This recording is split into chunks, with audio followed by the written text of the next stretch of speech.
Hey, welcome back to another episode of the Culture Misfits podcast. Or if this is your first time here, it's just a plain welcome. We appreciate your presence.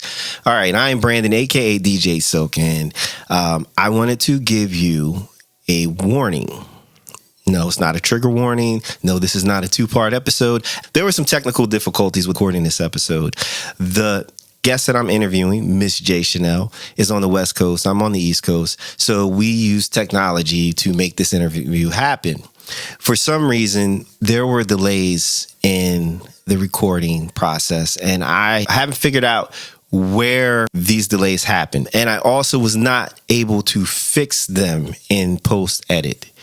I did my best, but I don't think my best was good enough in terms of getting rid of all of them. So what you'll hear at certain points in the interview is, I'll just give you an example. I'll say, "You're welcome." And then she'll say, "Thank you." And it sounds like I'm prompting her for a thank you. And that is not the case at all. It was just a crazy delay. And I did my best to try to sort those things out. But it's just not perfect. And I figured the best thing that I could do was just give you a warning that, yes, at times it'll seem like we are kind of out of sync. One of us is ahead of the other.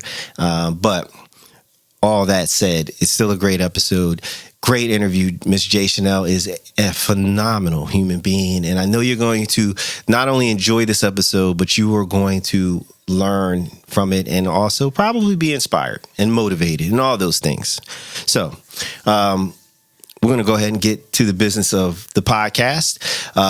Make sure if you haven't followed or subscribed to this podcast on YouTube and your favorite podcast service provider that you do so. If you're just a listener, know that there's visuals for this. And if you're a watcher, know that there's the audio version of it. So you can, listen on the go. All the appropriate links are in the show notes. Also, if you are interested or you know someone that you think would be a great guest on the Culture Misfits podcast because they're doing something great, or maybe they're just a fun personality and you think they would have fun here and we would have fun with them, go ahead and shoot your shot. The email also is in the show notes. I believe it is culturedmisfitspodcast@gmail.com. Put in the subject line, "I want to be a guest." Okay? All right. Without any more delay, let's get to the business of podcasting. All right. Well, so we've had a rough beginning. I like to start these podcasts very casually, Jay. So I'll hit you out of nowhere we have just started with the Culture Misfits podcast. But I don't even know how that's going to work because we just been through it. We've spent the last 34 minutes trying to get this to work, but here we are. And you know what? Actually, that's great. A you good thing. Can you still hear me good? Because this actually shows perseverance. When it just like making a movie, you got to go through the rough and the tussle and the twirl, and usually you could be like, okay, forget it. But eventually, when you just keep on keeping on, it just comes down. You're right, and I definitely wasn't going to give up on this one because I'm just mad excited. How did you hear about this podcast, by the way? Because you messaged me, you inboxed me like, "Hey, I'm trying to be on your thing. What's up? And the fact that you're on the West Coast, aka the best coast, in my opinion.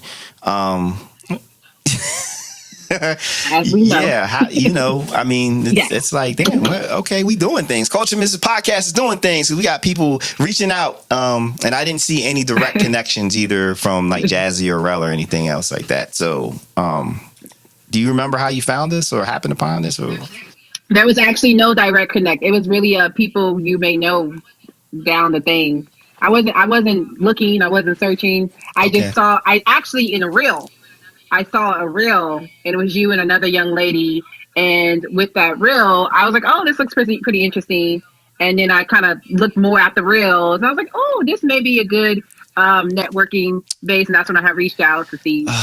You know what? That makes me feel so good because I do a lot of work for the podcast, a lot of work in general. And, you put stuff out there and you just have no idea if people really are seeing it or it resonates. So this is dope. So you made my day just on that. Just on that. The top. Yes, thank you. So, guys, this is another episode of the Culture Misfits Podcast, and this is a super duper special episode because I have a filmmaker on the line here from the West Coast. Miss J. Chanel, what's up? West Side is the best side. But we good over here. And you are the producer of Not a Victim, which is a hell of a title. I am the writer, the producer, all and the things. Yes. So, I checked it out. It's available on Tubi, right? Yeah. Okay, not too bad for a rookie. Yes, Hoopla, Voodoo, Prime Video. Is it? Roku. It's on you got the TV. Regular. Well, that's mad impressive. That's mad impressive. So before we get to it, thank you. I wanted to fill you out because, like, while we were fighting through our technical difficulties, I was talking about like the value that I feel that you bring most in this particular moment for this podcast is your perseverance. Like the fact that you brought something to fruition. Yeah. Like there's so many people out here that have ideas for books, movies, shows, music, all these creative ventures, and they never take the steps to make it happen. Here you are. And so I kind of wanted to understand who J. Chanel is. So who is she? J. Chanel is a very innovative person. I am a believer that if I want to do something, I'm going to do it. I feel like I'm very unstoppable, and there's no limits to what I can accomplish and achieve unless I put them there. And so I am a filmmaker. I am an author. I am a youth advocate. Jay loved the kids. Before I became a filmmaker, the community knows Jay loved the kids. Okay. I'm a mom, and I am really just a person. I would say a woman of resource. You exude resourcefulness. Person. You really do. And, for anybody, I've done extra work for movies and commercials and things like that. And right. Clap it up for me, right? Okay. Never do it again. Not the extra work. Nah, what what people don't understand is it's a bunch of hurry up and wait. That's, to spend 10, 12 hours on a set. And you work a total of maybe an hour, and the rest of that time is you just sitting around and waiting. They feed you well and all that, but it's usually not comfortable. Like after the fourth time that I did it, I'm like, all right. For a set or for the commercial? So for the commercial, actually it was that one wasn't so bad. That was the first time, and it was a Chrysler commercial with J-Lo and Julio Iglesias, and I actually. So I want to ask you about J-Lo. So is she just as beautiful as the pictures and everyone craves and says? She's stunning. She's stunning. She, and I actually in the commercial, which it never aired in our market, but I'm actually the security guard that gets out of her car. So I'm in the car with her. So I had a moment where I made her laugh, and I'm like, oh yeah, I'm winning. I'm winning right now. So, but that wasn't so bad. That one actually was a really great experience. And then after that, the things that I did, I was on an Idris Elba movie, The Concrete Cowboy. That was miserable. Okay. Summertime in Philly. No shade, and night and day, like in the hood. Jay, and here's the funny thing, right? So the scene that I'm in, it's like a horse race in a field, and so it's in the hood, and where we're at, it's in North Philly. Like it's real authentic, and North Philly people were just in the film. They never signed anything. They just literally woke up and decided I'm gonna be extras in this movie, and they just were on set, and the production team was like, you know what, they're just here. We're not even. I think by the time the day that I got there, they were just tired. They're like, we're fighting a fight we're not gonna win. But I mean, it was horses, it was chickens, it was dogs, and this is in North Philly, so that was a kind of a miserable experience. And then the last one I did was a Ridley Scott. It's a Ridley Scott production that's on Apple TV, and I was a police officer. And it was terrible. And how was that It experience? was terrible. It was terrible to the point where I'm like, yeah, I'm not ever doing this again. And for that one, they actually reached out to me. They were like one of the casting companies in the area. I had a profile on there, and they were like, "You meet the whatever." So I mean, it's yeah, it's like yeah. I mean, but the thing is, it's a lot of money. It's not a lot of money for a lot of time, and it's like I'm just in the background. Like if I ever watch the production, I doubt that I'm going to see myself in there in any significant way. Not like the J-Lo commercial where it's on YouTube and there's a half a second clip where you see us getting out of the car and it's like, yeah, that's me right there with sunglasses on behind her. Right. But my original point was to do a film, you have to be resilient because nothing goes the way that you design it to go. Yeah. Right? Yes. So...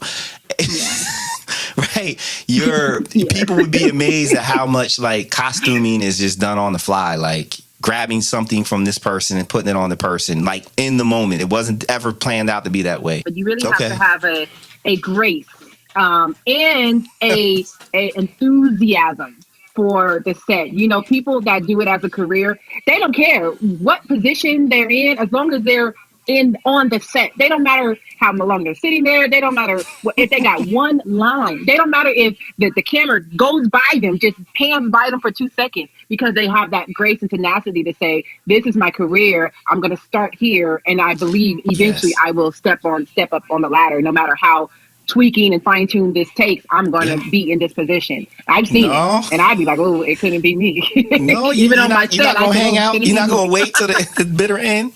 Listen, Jay, like the J-Lo commercial, I wasn't supposed to be in her car.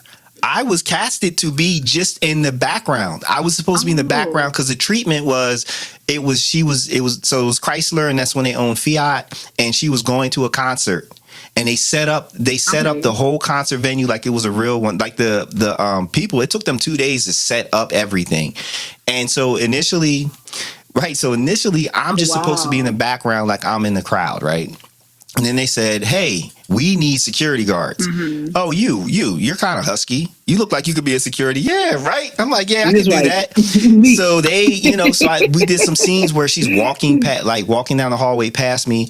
And then when they got to the scene where they were actually featuring the cars, they were like, oh, you actually look like the dude that they had in Miami, because they had also shot a version in Miami. And so for continuity's sake, they're like, you look just like him. So yeah, you're going to be her security guard getting out of the car.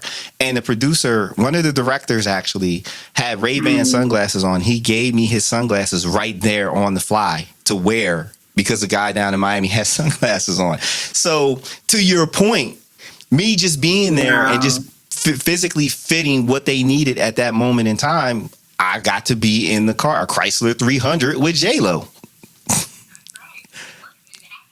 That's right. It definitely happens that way.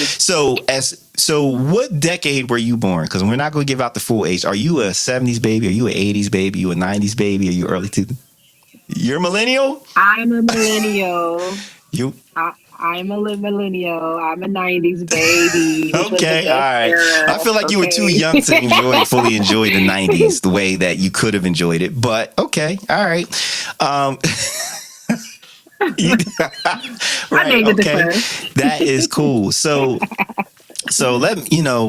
is there anything else? I mean, what would you like for people to understand about you in terms of just the essence of who you are as a creative and a lover of the children? Oh my goodness. It's not always, the main thing I would love people to understand is that the enthusiasm, the joy, the good spirit, the gratitude, it all stemmed from a level of pain in my life. And sometimes people just see the good, the glamour, and the glory. Okay. They don't understand the sacrifice. And so I'm a very sacrificial woman. I'm a firm believer in God, and that takes you going through different stages and things in your life where you may not live up to be the person that God created you to be, or your divine created you to be, and you may not get to see that day if you quit in the middle of your journey. So I'm one of those people that believe that nothing's worth giving up on and nothing's worth quitting if, in fact, I know there's something greater on the other side. So I know how to push and persevere and get past those trying times, all for the glory of seeing these young babies or this finished product done, because I know that it's going to inspire, it's going to touch, it's going to fulfill and show other people purpose that I once didn't have in me. This, people nowadays, for whatever reason, there's the stigma that when you complete something, now Right. you're just this, you're Yes. Hollywood now, and and that's not, you made a movie, oh, you're Hollywood now. That is not the case. I'm just someone that's shining light on, hey, stop being lazy. Stop procrastinating. Whatever you have in your heart and your vision to do, you can make it come to pass. And that's with or without the help. And I always believe that if the divine put the help or put the vision in you, he's always going to bring the right people and the right resources. And don't be afraid to Wow. ask That's for a help. bar. That's a bar. That hold on. Listen. I'm professional here. Hold on. I wasn't set up for this, but hold on. Here we go. Let's see. Can you hear? Because in my head. Yes. Oh, there it is. If Are not, you? I had you because in my head I'm a Okay. DJ. So Okay. All I have right. Well, internal see, that's sound very effects. valuable. That's very valuable. No, you're absolutely right, and you hit the nail on the head. And I think the reason why people do get stuck with the Hollywood part of things is because, generally speaking, what do people show on social media out in the world? They don't show the hard work. They just show the results of the hard work, the finished product. The results, the finished product. Yeah. And it's No. not all peaches and cream. Ooh, As a matter of child, fact, let by me the time tell you're you. done and you've reached your successes, you're so burnt out, you don't even care anymore, right? Kind of, sort of, you're like, yeah, whatever. That's one thing you're gonna get out of me too. Like, I'm somebody, like, I couldn't even, in growing up, I couldn't even lie if I tried, because it was just bad. I'm just so honest with a lot, and sometimes that can be Right. intimidating because people are not used to honest people. But that wasn't the story I wanted to share. What I wanted to share was, when this movie Not a Victim was done, true story, in the editing room, you have to Yeah. watch the movie like Hmm. thousands of times. Listen, from the beginning to the end, from the beginning to the end. And I remember, when all that was done and the deal was signed and sealed, and it was time to show this movie to the world at the AMC theater where it premiered, in my community. And everyone's coming and they're just excited, and like kids in a candy store, because they're like, oh my God, like, this girl really made a movie. I know this girl. And I'm sitting there in the chair in the theater, like, I cannot wait until this Right. is over. Because I was so burnt out. So then after, I'm very grateful that people got to see the finest product. But after, when everybody was gone, I said, oh, get me Wow. out of here. Listen.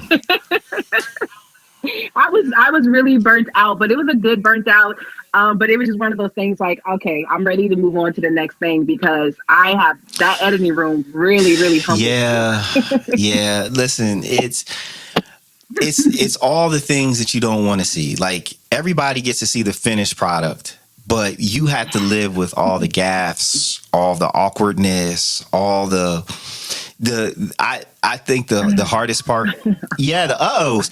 I think All the the hardest part uh-ohs. about editing your The own uh-ohs. stuff is having to make hard choices about what to keep and what to let go. Like, sometimes, like, perfection is the Mhm. devil. Like, you trying to be perfect will hold you in place. And so it's like, you know what? You can't let perfection get in the way of progress. So there are times when I know, I'm like, I Mhm. know what I intended to do, and what happened was not what I intended to do, but it works. So I have to tell myself, like, the world doesn't know what I intended. All they're going to see is what the finished product. So just let it go.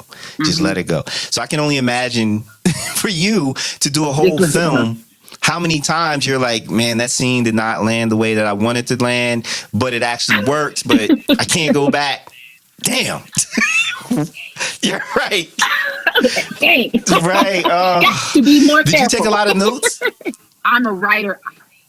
I'm a writer by nature. Okay. So that is my first love. I've been writing a 5-year little girl. I used to be in elementary. My teacher used to have my report and be like, this is how your homework should be. This is how your assignments should be. And I always was known for writing, because it still is Okay. therapeutic for me. It's therapy for me.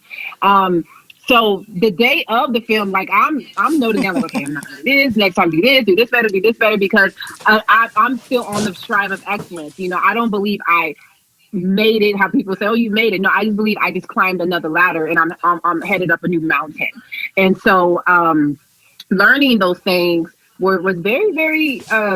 It was a blessing, but at the same time, it was very humbling experience. And in the editing process, to add what you said, I assisted with the edits, but thank God for asking for help. I had the right two people, which were amazing. One man by the name of Joe Bender, who was known as a grandfather in Hollywood, and another man by Nolan, who kind of took the baton and picked up where Joe Bender left off, because during the editing Oh, process, Joe ended up passing. And so it was just, yeah, that exactly was the emotion, because it went from, I'm so happy to do this. It's a very good project for this to be your first project. I can't wait to work with you more, and quickly to, I no longer can work on your project because I'm too sick. And then from there, I got the text that he passed. And so this actually, the project was actually on hold for a couple of months until we found the right editor. And thank God to a good friend of mine named Charles Unger. And he's just like, I'm going to pull every string out the hat to get you the help that you need. And in the meantime, I was still learning editing. And so I was still doing what I needed to do. But in the midst of having Joel when I had Joel, and Nolan when I had Nolan, and me being in the center of it all, helping them with the edits, one thing I find that's very valuable and important is trust yes. the people you put in the position to get the work done with you. Because there were things I didn't know precisely when it came to editing. So Hmm. everyone's still a student at something. So I was in a student, to me, in the room of the greats, some great men and great people that was helping me connect the thoughts. And so I hear one opinion in the left ear, another opinion in the right ear. We should go this direction. We should go that direction. We should go here and here. And I'm just like, no, I want to do it. I like this direction. However, because I put the trust in them to get the work done, their suggestions actually brought out a better impact than my suggestion would have. So I really think it's very important that when you do team up with people, you got to trust people in the position you delegate to them to Yeah, really get that weight off of you. Because if not, absolutely. you'll So be burdened. so during has this process caused like inspired you to maybe want to learn the editing process, or do you feel like you're going to lean more towards just like, look, just trusting the editors to do their thing? Oh, to be honest with you, I am fulfilling editing now, because this project has been completed, but it actually propelled me to want to do editing more, because there actually is a big need for editing, more so than cinematography in the film of films, because a lot of people can shoot real good, they can direct real good, but a lot of people just don't want to sit there and edit. Yeah. They just want to move and go and go and go. And so I have a newfound love for editing. I really like it, because outside from films, I was already doing stuff with my content. Me and my son, we was doing like short skits on YouTube called Teenage Blues. We was already doing stuff, so I That's really have a cool. So newfound love for editing. I are really you a like it. Final Cut, an Avid media whatever, or are you like iMovieing it up? Da Okay. Vinci. DaVinci Resolve. Yeah, you have. I Okay. just promoted to Da Vinci. Okay. I was a Premiere Pro. I realized that if you really want to be in the room of the greats, you have to understand the language, and the Hollywood language is Da Vinci. So you bet, if you want to be in that editing room, or if you want to show your skill set, you have to Right. match. It's the It has standard. to match. They have to know, how to get the job done. Exactly. And so I'm meeting Oh, the standard. see, I And so yeah, I'm a haven't, Da Vinci and pro. so I use Final Cut Pro. And Final so Cut's good too. I'm learning Avid Media Center or whatever, because because Okay. I was playing with the idea of doing freelance editing, and so on the jobs out there, Avid editors make 90% more money than everything else. But I have DaVinci because I use Mm-hmm. Black Magic equipment. So I've kind of yeah. So Now we I've talking. kind of come to the conclusion that it's less about the software and more about understanding the process and what to do, because the Mm-hmm. because learning well, okay, this button is over here in this software, but it's named this on that software. That's kind of simple, Mm-hmm. but the art is actually in how you do the cuts. And then for you as a filmmaker, Yes. being in the editing room and understanding what would make a good edit also just falls back into helping you understand how to shoot better, because you're shooting and thought of thinking about the editing room and the process and what you need to do. So that's beautiful. Huh. And it's funny because actors, some of like even on set, some of my actors was like, we came from theater. So what a lot of people don't know, and you have to really follow my page or the history on when I started this. I started this not a victim movement in 2016. It started as a play. I was not thinking about movies. I was not thinking about films, nothing. I ended up producing the play. I produced the whole thing. I toured it, and I really didn't know where it was going to go. I just put it out there that I'm making a play, and anyone that wants to join it, hey, here I am. And so we ended up touring it at the Sturgis Theater in LA. I took it to the Inland Empire. Then I took it to Las Vegas, Nevada. And Las Vegas, Nevada, I had a very good standing ovation, and that propelled me to make part 2. So what happened was the pandemic came, and shut the whole world down. Look, you lost your mind. You didn't know what was going to happen. There was some strange times. So I always tell the story. I'm in Vegas. I'm at my cousin's house. We're sitting on the porch, and I'm literally just boo-hooing, being emotional because I'm like, I don't know what I'm going to do. The venues are shut down because I had these great connections with these venues. So the doors was open, but now the venues is closed because of the pandemic. So and I'm like, well, what do I do? And so he literally, it's kind of like he smacked me in the head without smacking me in the back of my head and was like, why don't you just make a movie? Yeah.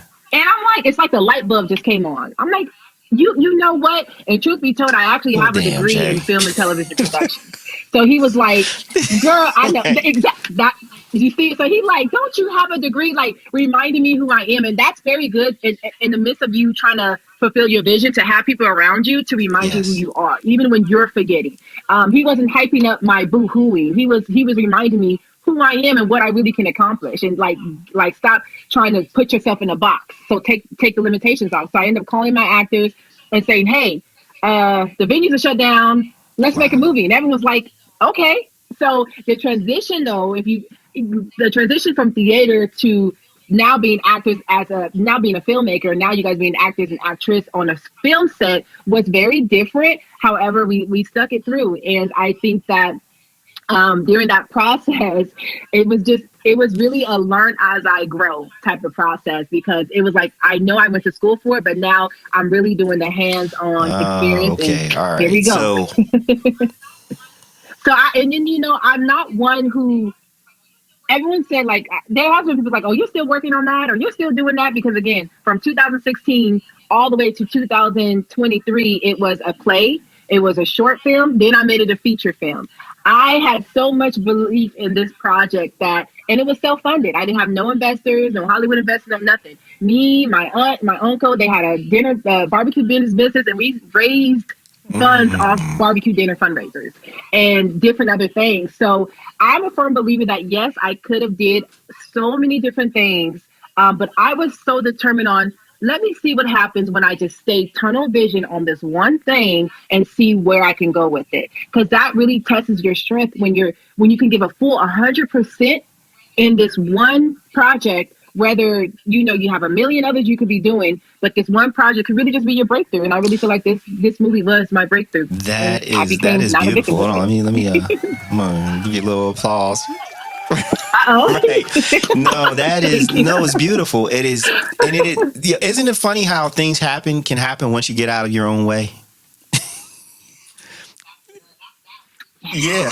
That's good. That'll preach. Yeah, that's cool. Because I was in my way. Okay. If you don't mind me asking, where did you go to school? Where did you get your degree? Okay. I got my degree from Mount SAC. It was a community college, and I got my films and television productions. And I made the English for the first time in my life. So when you chose, I'm intrigued because you went to school, you got your degree in that, but then when you got out in the real world, your mind never even looked at that as a possibility. Do you feel like your education was a little traumatic, or did you just feel like the plays and it was just more your vibe, your lane at that point in time? Okay. I just felt like I was just comfortable. I was just comfortable. I was just in my place of comfort. And I knew eventually I will switch over to the film side. I just didn't know how. And I didn't know it was going to happen accidentally on purpose with a purpose. Yo, the Rona, like,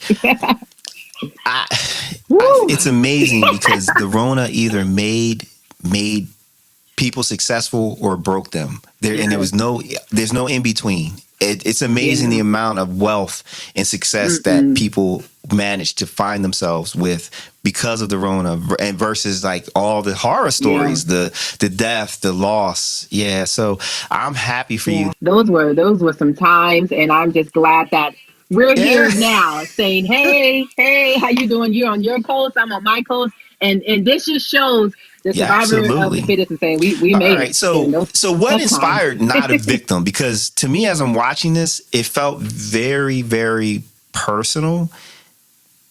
Like this wasn't you just, having an epiphany moment. Like I got these vibes that it was drawing from very personal things. Right or wrong? Yes, no? You are absolutely correct. Not a Victim came from a deep well in my life. I came from a horrific background of abuse and turmoil that I had to endure during different stages of my life. I came from a horrible background of breakups, bad relationships. One to I felt Wow. like 5 seconds away from my deathbed. And I felt so victimized. And a lot of that, see, sometimes we blame the other people, but a lot of that just comes from being in a wounded place and Yes. then attracting wounded people. So now there's two, like it's like the blind leading the blind. And so I remember one time during this heartbreak that when I ended this relationship, it took me some time to heal from. And I was just crying. Like I probably wept every night. My pillow probably became a big sack of just tears, just Mm-hmm. forget a well of tears. And it's like I just heard God. And I think that was the first time I really connected with God in that way, where I just heard those words, not a victim. You're not a victim. Get up. I just heard, get up. You're not a victim. And I literally got up. I think it was around midnight. And I start writing. And I just start writing. And I just start writing. And I said, you know what? I want to make something out of this. And that's when it became, let me make Okay. a play, because this was before I was going to school. Like I knew I could do plays because I used to do it in my church, at my school. And so I'm like, well, let me just make this a play. Let me make something out of it, because I know I did not just go through this for no reason. And then I started meeting other women who shared this same journey with me. And then there was women I met who had close friends of mine who were sex trafficked. And so I realized how much the state of being in abuseful relations or being trafficked, like how similar these worlds are, to the point where at the end of the day, the common denominator of it all is hurt. We're all hurting from wounded places, and sometimes we feel muted, and sometimes we don't know how to unmute ourselves, and a lot of times it's another common denominator is being victimized, where we feel like we're a victim. And so when I connected with certain individuals and I said, you know what, realized I'm not just sharing Jay Chanel's story. I'm sharing the story of Jay Chanel and everybody out there that felt muted or that felt like they were a victim. And maybe not in my experience, maybe not a big experience of sex trafficking, but in some experience in your life, you felt like you were a victim. So Jay Chanel hit the unmute button and said, hey, I'm not a victim. You're not a victim. We're not a victim. So it started as a title as a movie. Well, the play actually was called Victim, but then I switched it to Not a Victim. And then it just became a title, which pivot into it being actually my motto in life, my lifestyle. No, I'm not living not at life as a all. victim. Not at all. And so what I thought was very interesting about Not a Victim is, in watching it, is, I mean, obviously the way the movie starts out, if I felt like, oh, okay, so we're going to focus on the lady, that first scene. She, yes, you got some very interesting names there, Jay Chanel. them names. I'm like, God, wow, right, hey, Gene. I'm a creator. So yeah, really. So thinking that, and then it's like, oh, okay, Francier, right? Did I say his name right? Francier, right? I'm like, okay, Francier. Okay, that's just saying he did a great job. Yo, he had the fire.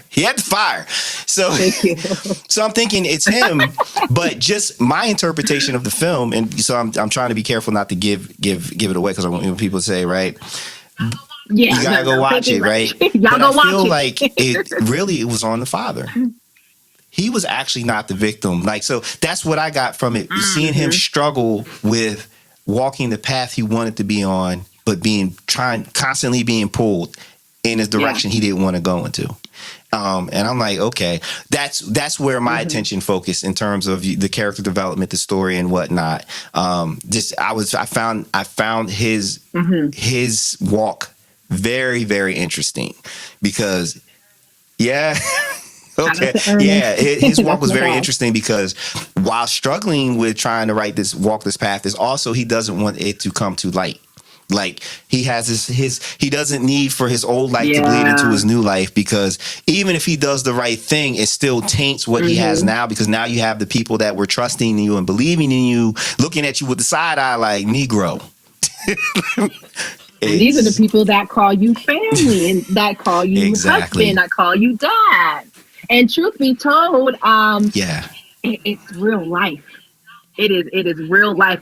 And it's not that you're running away from your past or not trying to face it. It's just that you're really just trying to live a better life. However, there's a great saying that once you sow what you sow, you shall reap. You know, whether life have went on, you still have to reap the damage you caused in your life prior to people, prior to your family or your wife or your kids knowing coming in your life.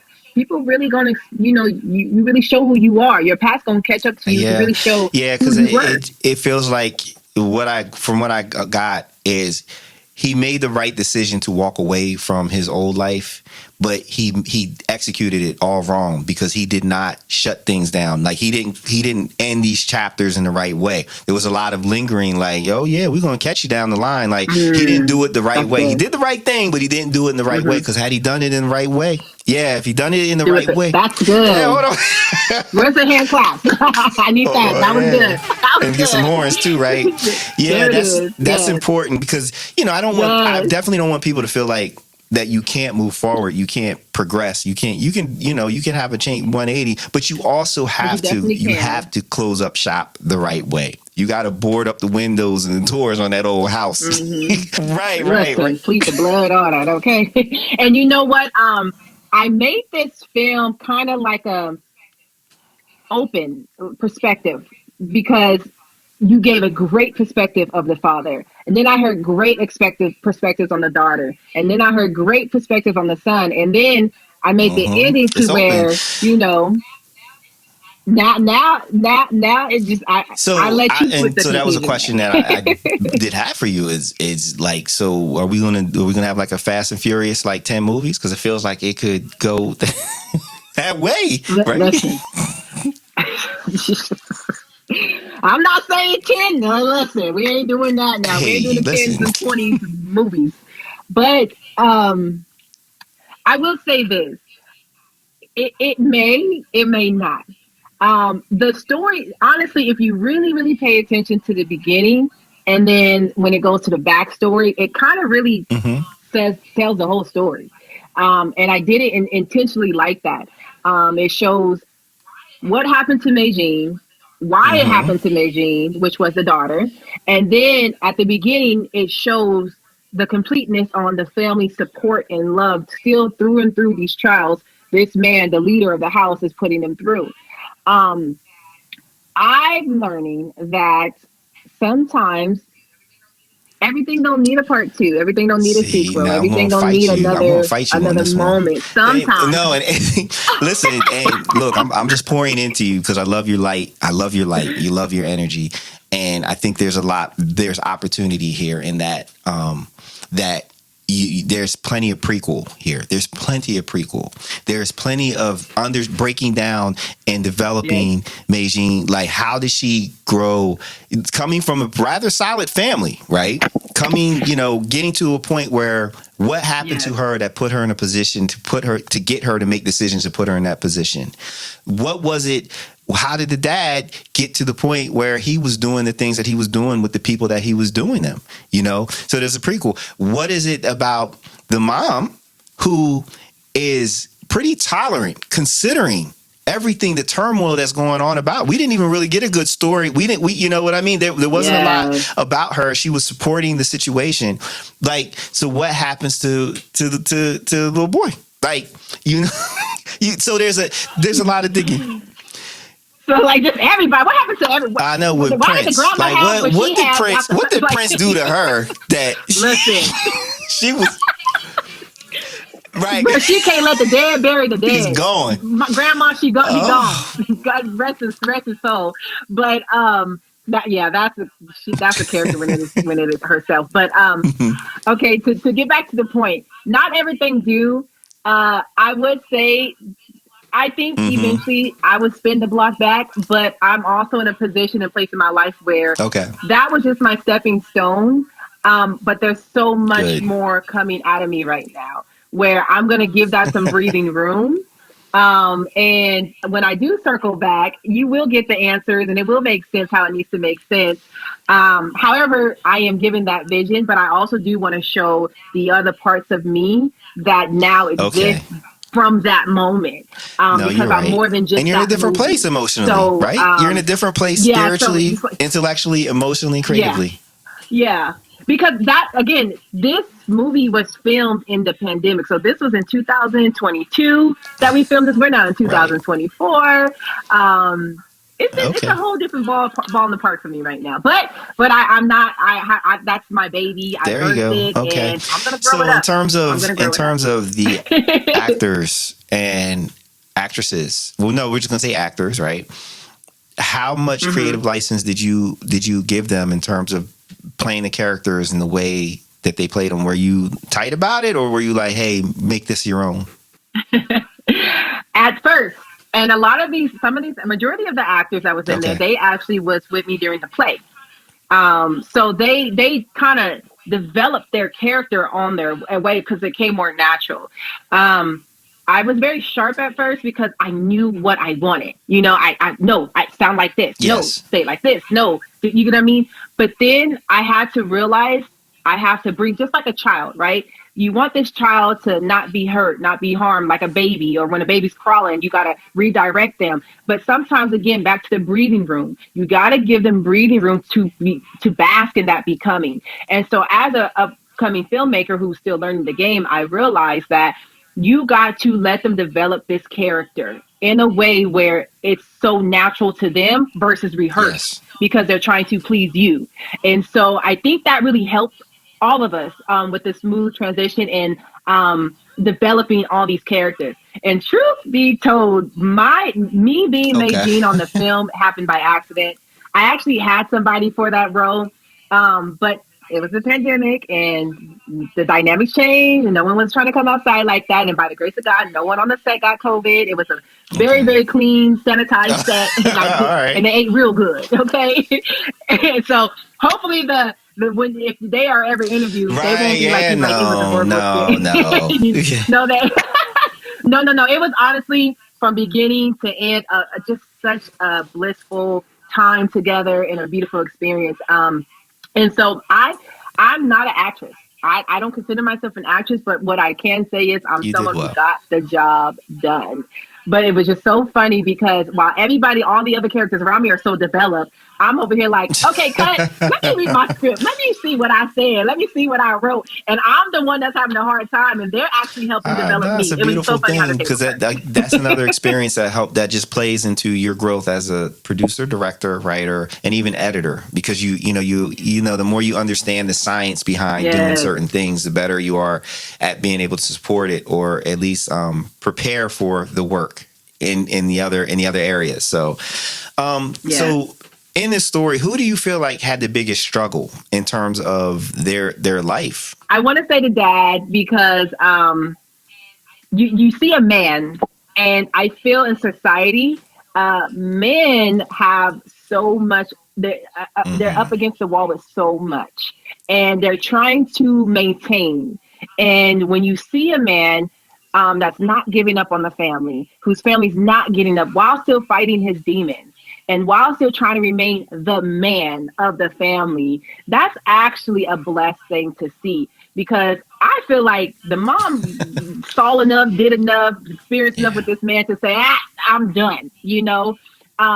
But to see this man fight with all his might to keep this family afloat despite of his shortcomings, I think that's a beautiful thing to see in society because, you know, Hmm. the black man, if we could be honest, sometimes they don't get the praise they deserve, or sometimes they don't get the recognition they deserve. So I do like that I did show that light of this Black man who was still troubled in certain areas in his life, still had someone speaking life into him and a wife that stood by his side, but also showing him that as a man who makes Right. mistakes, how he can be He accountable definitely had a with high level of those mistakes. accountability.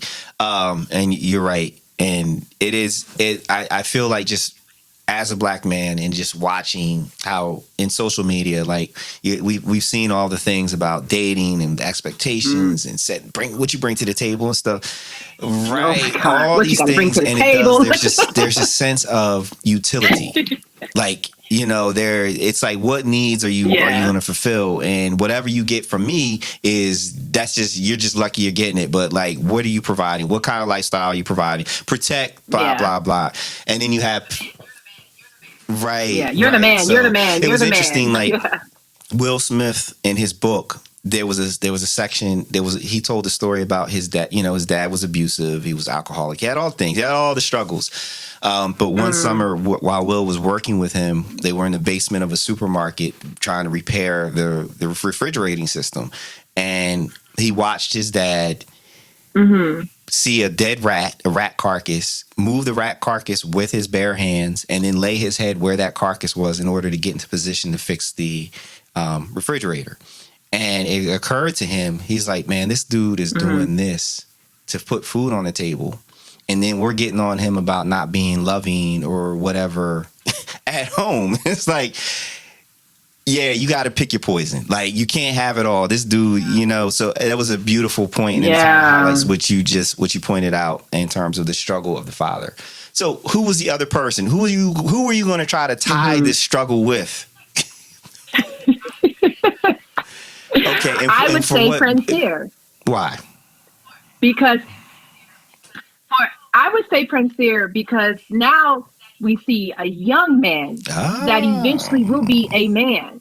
And so now we have a young man searching in the street life and trying to find his identity, while I still seeing the older man struggle with his because of his past situation. But see this young man and say, I will not let another young Black boy mm, ruin his life like I did. So I think that's a beautiful connection, because a lot of times the old man can kind of just think the millennials or the Gen Zs, whatever the name is for these young kids now, they're too troubled to help.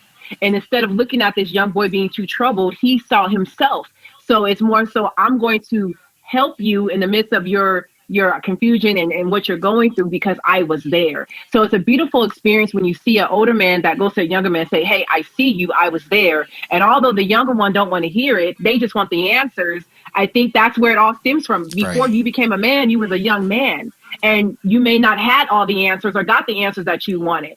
So it's good to see that how a young one, if not taken care of properly, Ray grows up to be an older man and still have to Gotcha. suffer things All because right. of So the now unanswered. I'm going to ask a tough question because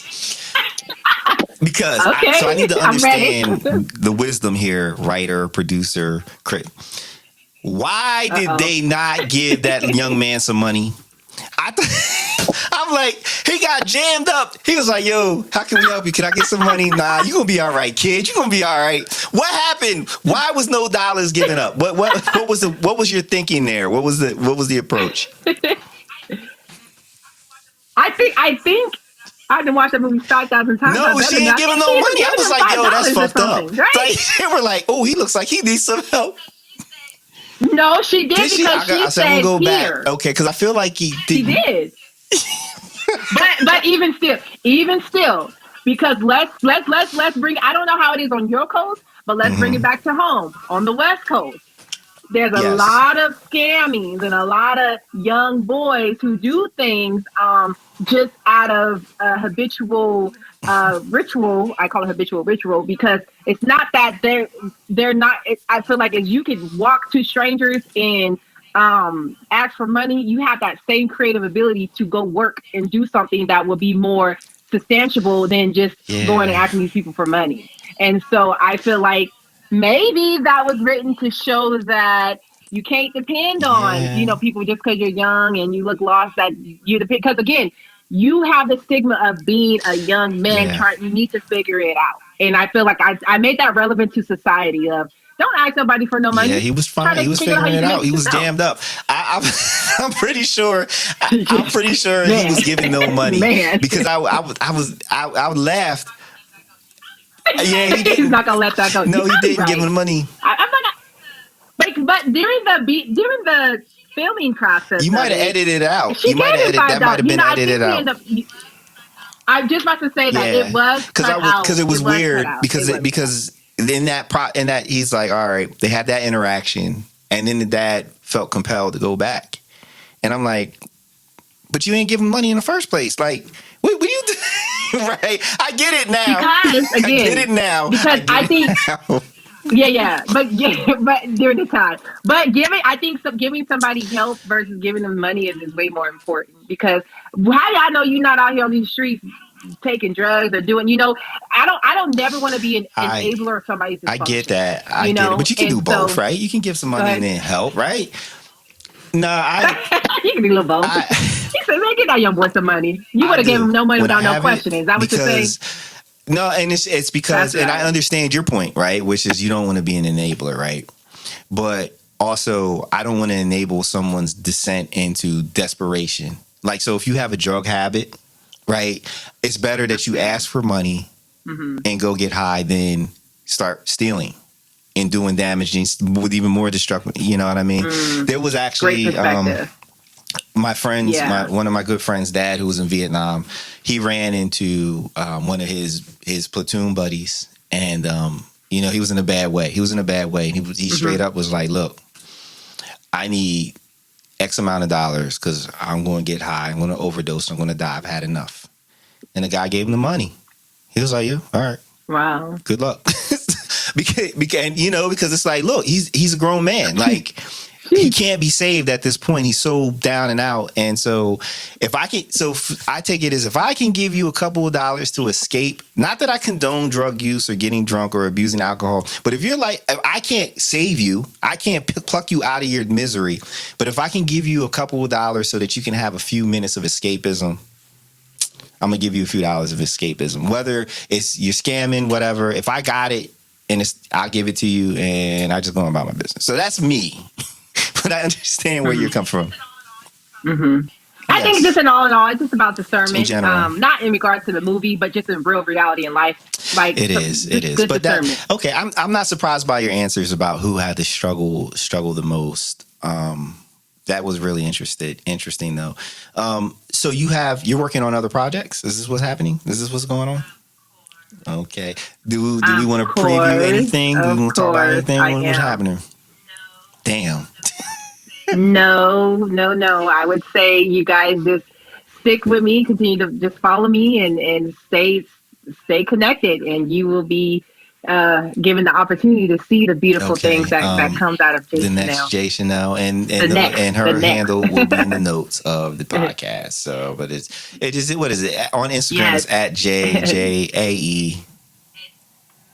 Oh, it's my bad. it's Miss underscore J Chanel, JAE Chanel, like Oh the brand. Lord, They just don't say right? Yet. it yet. So Chanel, if Nah, y'all hear this, that's cool. run So, up them checks. are you leaning heavy into the filmmaking, or do you feel like you're going to take maybe to sitcom shorts? Like, where are you placing the majority of your energy? Oh, actually, I am Oh, okay. headed towards series. Um, Shout out to Power University. I'm a Power girl. Okay, I love what 50 has done and his team, and that gave me a lot of different perspectives. Where I feel like I'm seeing a new calling in that area of different series based on the creativity on how I want to develop my type of series. But also, I am still strong in standing 10 toes on feature films because that sometimes people just want to see the movie versus wait on these series. Okay. So I really feel like I'm going to be doing both. But right now for this year, it's going to be more Gonna spin series, the block. but Okay. I'm going to spin the block and circle back around for feature films. And the beautiful thing is I'm not, see, a lot of times people do things and they want their glory because they did everything by themselves, blase, blase. I feel I'm the type of person who I'm going to do what I know to do, show you what I'm capable of doing, and then look for a team that can help me complete the dream. I live by the motto: if you want to go fast, go alone. If you want to go far, go together. So I feel like the beautiful connection with me doing this feature film, putting my foot in the door and saying, "Hey, here I am. Here's what I can do. Here's what I developed." Now I'm seeing a community of filmmakers and writers and directors, and I feel like a tribe that now we can all come together and really You're right. execute the way it needs to be The executed. technology is what makes that possible because you can.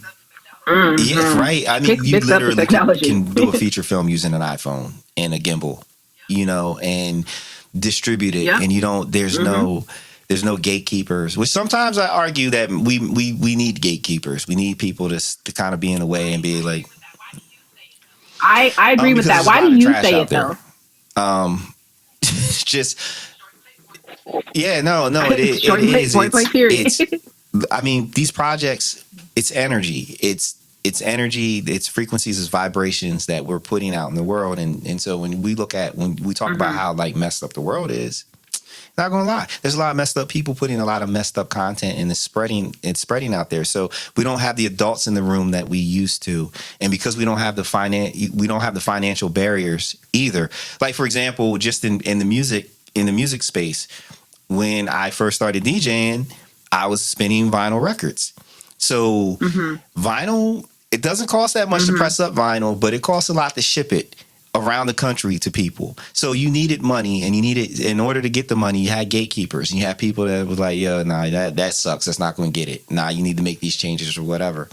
The quality of music, in my opinion, was better Mm-hmm. back then. Not saying that trash music wasn't made, Mm-hmm. but you had gatekeepers that had wisdom and experience and could kind of say, all right, this is a go, this is a not. Now, of course, there's things that should have been made that never got made because the wrong gatekeeper was in place.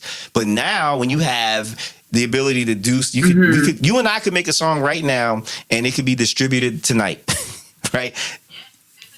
You know, Yes, because of this is true. technology, and that's why Because we of have a lot of technology. lazy projects. We have a lot of so. Is that where you're Yeah. at with it, or do you have another reason why you feel like we need to have gatekeepers? No, I feel the same way, and I feel like sometimes people like to be babied and stayed on Damn. continue to drink breast milk and not grow up and do the work themselves. And I feel like eventually you gotta get off the breast, eat the meat, chew the meat and spit out the bones, and learn the business side of stuff by yourself, and all that get an understanding. Everybody, yes, is a student to something, but eventually you got to become your own professor because you did the homework, you did the study. And so regardless of whether you feel that you want a helping hand or whether you feel like you can do it yourself. The point of the matter is you have the options now because you did the work and you learned the business behind stuff without the pat on the back, without the hand claps. I didn't complete a movie because I had hand Mm-hmm. claps. I had people patting me on my back. I had people wiping my tears. And mind you, there was a lot of restless nights, lots of tears, lots of frustration. Guys, I don't It's have gray okay. hairs.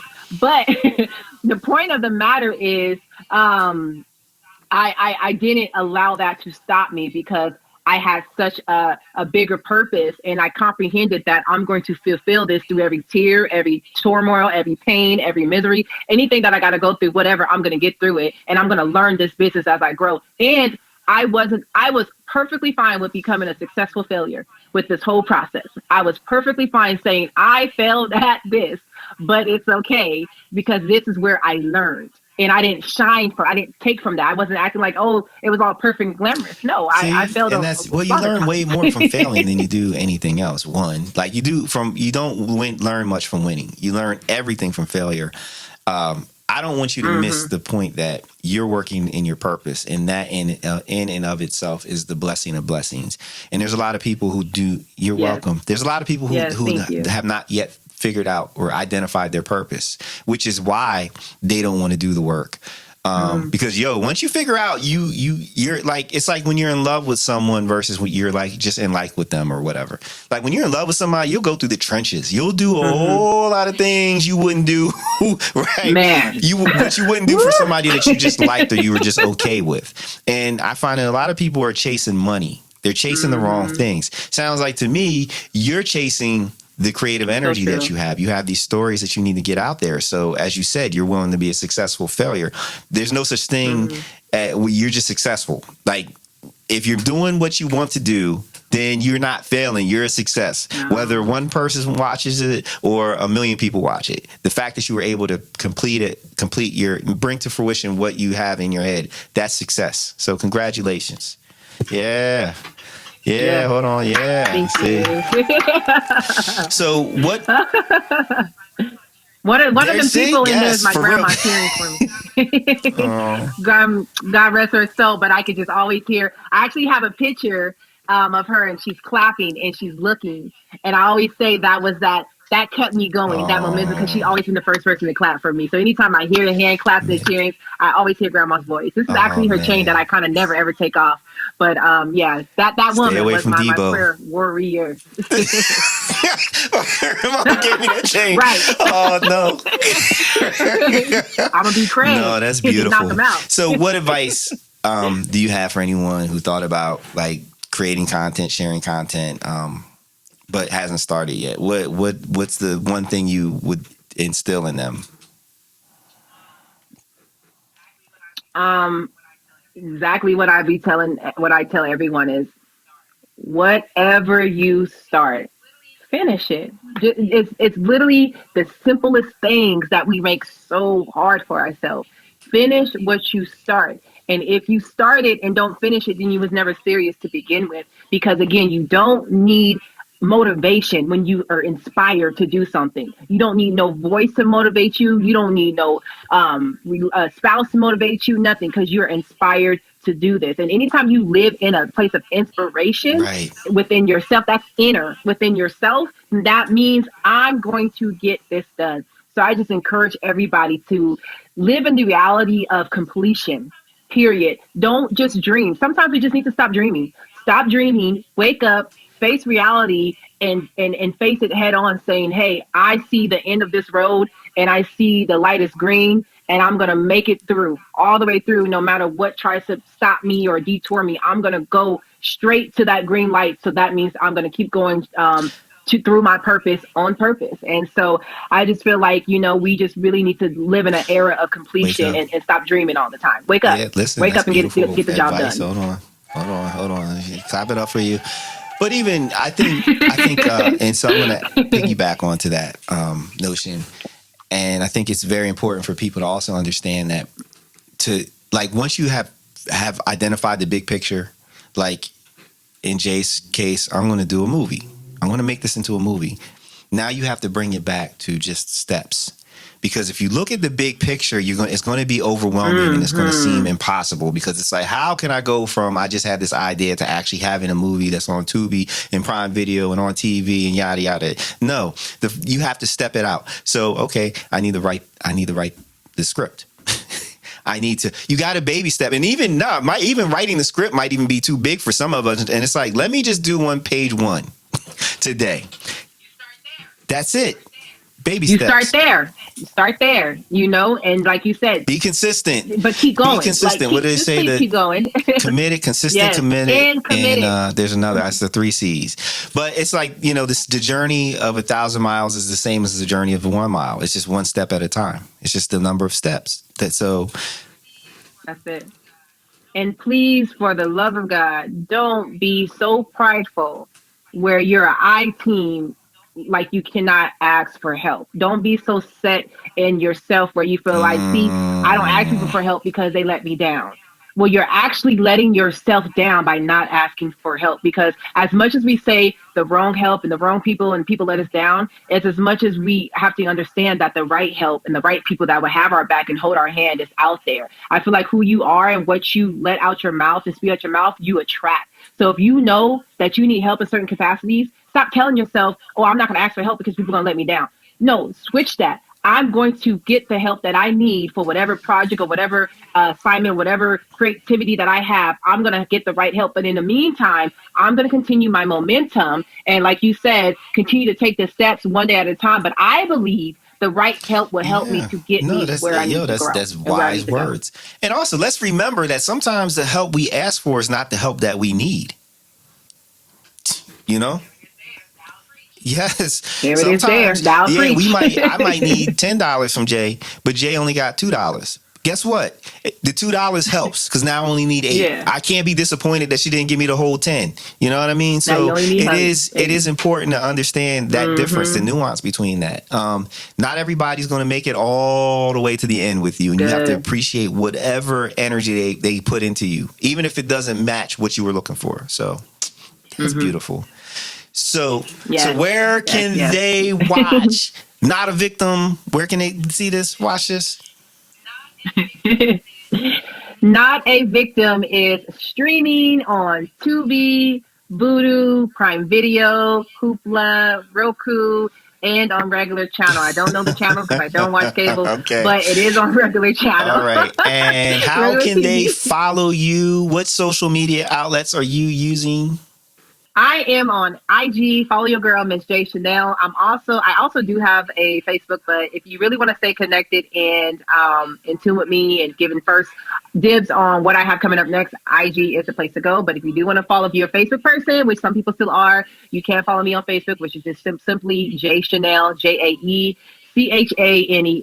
But again, follow me on IG for all the upcoming stuff on what your girl have. There is a next, and I can't. Do we have a timeline at all? Like a loose timeline for next, possibly. Look, the pressure. This year? Okay. 2024. This year. Well, you know, because we got, what, 8 months? Yeah. 8 months left? You can do a lot in 8 months. Let me tell you something. I have books. If you guys are into reading, I wrote my first book called Go Morning. It's a 31-day motivational read of affirmation to help you through your day. And I also help inmates with their books. And I co-written, what are they called? Fantasy What books? are the fantasy books called? Yeah, it just left my head. Anyways, it'll come back. So I also help inmates write their books. And in all honesty, I completed 2 of them within a matter of 1 year. And that goes to show you whatever you put in your mind while I was doing my other life, okay? And whatever you put your mindset to do, you can get it done. So 8 months left in this year, that's a whole that's baby can almost be made in 8 months. To do a lot. right. So you can make it happen. No, listen, Jay. As I said earlier, you are. I just love your light. I love your energy. I love your spirit. Yo, you are amazing. And you got big things coming your way. Great positive things. And so I encourage you to keep pushing. You know, especially on them days when your arms feel like they broken. Because right. Is there anything else that you would like to share, get off your chest before we bid the audience adieu? No? The last thing I would like to share, and again, no matter what you believe, your religion is, have a source, have something connected spiritually, have a spiritual connection. My connection is with God, but have that spiritual source to where you can go back and to your roots and get your strength and get refilled and help get the creative identities abilities, because they come from somewhere. They don't just pop out the sky like my grandma say, money don't fall from trees. It got to come from some type of source. So understand your source, and I'm a firm believer on God got me, and I just thank you that I thank him that my strength relies in him. And really, that's how J Chanel is able to become and live in her purpose and do what I was called to do on this earth, is because God makes my cricket road straight, and he continues to give me the ability and the strength to keep on keeping on. So I just pray that this year be a year of abundance for everybody, and that it won't just be J Chanel you hear about, but it would be a wide stream of millennials, baby boomers, Gen Z, whomever, because you're not too young, you're not too old to finish what you started. So I just can't wait to see the completion, the era of completion with everyone who has That's something beautiful. great that they are birthing I out. wouldn't be surprised if your That's all next I got. project is called "Finish What You Started." I just feel like that. You I said it feel like first. You said that's it what's first. happening. Yeah, finish what you started. No, I like it's that. important. It is really important. And any other thing, and the other thing that you talk about spirituality, and I think a lot of people do. They get so confused about the difference between spirituality versus religion, right? And it's like actually religion is the avatar for Yes. spirituality. It is how a person figures out how do you identify your spiritual source. And like whether you want to be spiritual or not, it's kind of like you cannot believe in gravity, but guess what is holding you down? And whether you acknowledge Yes. you're You don't breathing have to it. believe in And air, but guess so what? You're still the breathing. spiritual sources, the energy out there, it is having big impacts on your life. And it's better to figure it out and understand it so that you can work with it instead of against it. Mm-hmm. So yes, you're great. No, you're welcome. No, Thank thank you for you. asking. Thank you Thank you for for having watching the me. reels. Thank you And for having I me. definitely, you are always welcome back. And I probably will tap you, be like, "Yo, what's up?" And you can partake in a regular Cultured Misfits episode where we with the shits a little bit, so we can see the other. Okay. This one's very special, but if you can, I would like to know real briefly what the audience of that is, or like why you guys do it, why you guys do Well, this for the so culture. my motivation, inspiration, idea behind this podcast is to demonstrate the different sides of all of us. Right. So we're like someone who's a culture misfit is someone who is open minded, a little quirky, has a great sense of humor, is driven, and is a little bit off from the mainstream. You know? Yeah, it is. Okay. It's how I am. Like I've never been able to be a mainstream type of person. If everybody likes red, man, I'm orange. I like orange. I like maroon. I don't you know what I mean? So I stand out, and it's not because I want to stand out. Yeah. It's just I've decided to honor the man that I am. And a cultured misfit is someone who does that. And so this podcast really is about exposing people to just different things that they wouldn't otherwise be exposed to. And so, yeah, so that's why Awesome. I'm here doing it. And, right now the podcast is going through some changes, some adjustments. We're figuring some things out. But I'm pushing it forward because it's important. I need for people to hear Jay Chanel's story and understand that, like, yo, here's a millennial who put out a goddamn movie. So because that's important, because your story is going to be the kindling for someone else who's like, you know what, I'm going to maybe not make a movie, but maybe I'm going to do something else because she was able to do it. And she doesn't seem like, you're very approachable, you're humble, you're confident, you're all the things. You're welcome. So Thank you. You make me feel like, all right, she did it. I think I can do it too. So, yeah, so. That's right. I'm not a victim. I'm not a victim. And even when I'm a victim, I'm still not a victim. So, You're not a victim, because Jay Chanel said, if no one else told you, listen to me. Jay Chanel's telling everybody, lottie dottie, everybody, you are not a victim. Own that, live by that. And anytime your mindset want to take you there, say, no. Jay Chanel said, because what is I'm it? Not a victim. Life is 10% what happens to you and 90% how you respond to it. And that's what it all comes down to. So anybody that you harbor a victim mentality, you have flipped it. You're like, life is, the other, what is it? I said 90% what you do. So it's 90% what happens to you and 10% what you do about it. Mm-hmm. So yeah, no. 10%. So the Culture Misfits. So in episodes past, what are some of the things that we've done here, Jay Chanel? You'd be quite surprised. We have gone to swingers clubs. We have gone to the clothing optional beach. Okay. Yeah. Because you said every side, so that means you got to go to the clothing optional beach. And what I tell people about both of those places, what I truly enjoy about them is witnessing people in their honest greatness. They're living their truth. And they don't.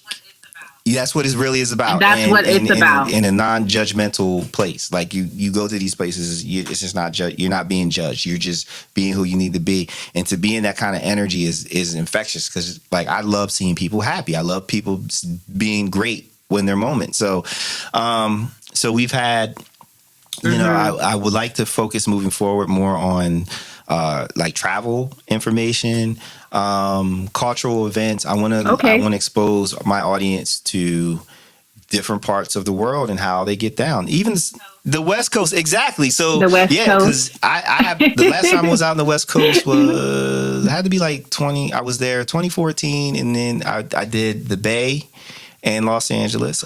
I got to see the sunset from the Griffith Observatory. That is such an amazing experience. It's a spiritual moment. I didn't even understand it until I was there. And then a couple years later, I went back out to San Diego, which is really nice. So I need to come back. So now I have a reason to come out and visit. Maybe I'll do extra work for you. Okay. Maybe I will, I will suspend my moratorium. Don't you say, Jason? You enjoy Jason Nelson because you're gonna know. You're gonna know. So I would hope that I would have a more significant part than background actor 368. So noted. Right. You got it. Noted. So yeah, I just want people to have. I want them to have a wider perspective, or be open to having different perspectives about different things, and that's what the podcast is all about. You know. So yeah. Yeah, thank you. Shout out to the podcast. Where your podcast? Shout out to the podcast. I'm still geeking over the fact that you watched them reels and decided to dig in, because you know those reels is editing work. Editing work. I get it. Those that get it. Yeah, we definitely. So I'm geeking about that, but yeah.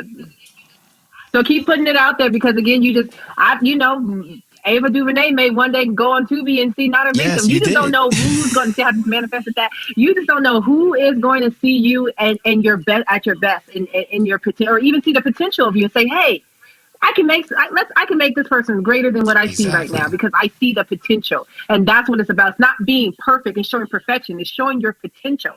And once you show your potential, then God will bring the people to help you strive more. You're right. You're absolutely right. Just do it. It's like the field of dreams. If you build it, they come. They will come. If you do it, think good things will happen eventually. So just do it. Speaking of good things, you guys don't forget, catch me on mixcloud.com/DJ Silk 12 for Soul School mixes. There's a new mix every Monday, and then also every Friday on 88.9 FM WEAA, the voice of the community. You can catch Soul School for the radio version from 9 to 9:20 a.m. with the lovely Erica Kane, the laid back Lena J. It's a really nice situation, and if you can't catch the live version, whether from the app or the website weaa.org, you can listen to the on-demand version on Mixcloud starting at 10 a.m. So. I don't know what. So 9:20, you won't even be up at 9:20 your time. No, because I don't think you. No, you are an early riser. No, because that post that I commented on, because you a hard worker. You're a hard worker. So 6. You up? Thank you. Oh, first one up, last one to bed. Late get your night, rest, though, Jay Chanel. Get your rest. It's important. I'm well rested. I am rested, because resting is that's a whole nother talk. But resting is very vital for creators. And as much as we say, team no sleep, don't you live in that era? Yeah, okay. Get your rest, because that's dinosaur thinking. That is dinosaur thinking. Oh, rest when I'm dead. Get out of here. Get out of here. All right. Oh gosh. Well, listen, Jason. Thank you so much for it was a pleasure. Your time. My people, please give her a follow. Watch the film. It's not even long. It's not like a 2-hour affair. So just do it. Just do it. And rumor has it. Right. Exactly. Check her out. Check her out on the gram. Show her love and give her flowers. Let's support each other. Let's pour into each other and all those things. And so that is the Cultured Misfits podcast. Jay Chanel, please say goodbye. Yeah, there she is. Till next time. Great job, Jay.